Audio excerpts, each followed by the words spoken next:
We're here with Tom Capucci, President of the Americas for IAC. Thanks for joining us. My pleasure. And you were just at a 2010 IAC Thought Leaders Summit, and I understand you came away with some interesting information from that. Can you tell us about that? Certainly. We had a great group of people from all different parts of the education and meeting experience industry, and there's some great dialogue between the panel. One of the things that they talked about was how the brain thinks differently now, and with that different thought process, we have to train differently. The use of games has changed people in wanting fast information and things changing quickly. So when we set up a training agenda, you need to have quick hitting points, and you have to entertain them while they keep them engaged so that information flows very quickly.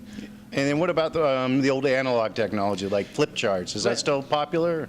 It is. It's amazing how no matter how technical we get, we still go back to our analog roots. And we use flip charts, we use whiteboards. And one of the things they talked about was whiteboards can change a little bit, that if you take a panel of glass and slide it over the whiteboard, you can layer in different thoughts on top of the one topic.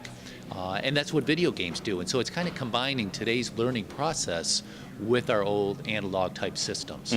Another part they talked about was how do you combine the human element with the technology? And the discussion was putting screens up around the room so that when I'm talking to someone, I see the presentation behind you. I don't have to turn away from the person to see the information, and it combines both the human element and the technology element, and it really reinforces that learning process. It was a great experience for that. Okay, it's the second one you've done, I believe? It is the second one we've done. We did one last year on emerging trends and the millennial perspective of meetings.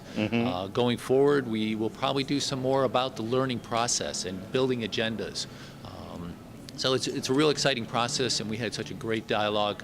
I look forward to the next one. And it really keeps everything fresh, huh? It does. We keep right on the leading edge of how meetings are important, that people need to meet face-to-face, but there's so many other elements you can bring in to make it a very worthwhile meeting. Well, great. Thanks for joining us. My pleasure, Tyler. We're here with Eric Whitson, Director of Marketing for the National Conference Center in Leesburg, Virginia, and also co-chair of the IAC Marketing Committee. Thanks for joining us. My pleasure. And I understand IAC really took an undertaking to have meeting planner panels. Can you tell us what became of that? Well, we really wanted to have a grassroots effort to talk to meeting planners and find out what's most important, really to see if IAC's still on track with all of our criteria and our recommendations. So we met with 120 plus meeting planners over 2 weeks and had them rank 57 attributes. And what did you guys find out? Well, you know, mostly what we found is we're still on track. We're staying ahead of the curve in terms of technology. We recently are now recommending to include an LCD projector for all our packages. That's very important. Wireless has shot to the top of the list. Meeting planners want to make sure we're wired everywhere so that people can access the internet in public space, guest rooms, and they also want to make sure they've got a connection included in the meeting room. And any other interesting things that came out of it? Well, the number one thing, and this sort of surprised me, was the flexibility of food and beverage to adapt menus for special dietary requests. So if you're seeing things like allergies and needs for gluten-free and vegan meats is really growing, and so our ability to adapt to that is very, very important. Well, it really sounded like a big study, so thanks for sharing that with us today. It was great to be here. Thank you.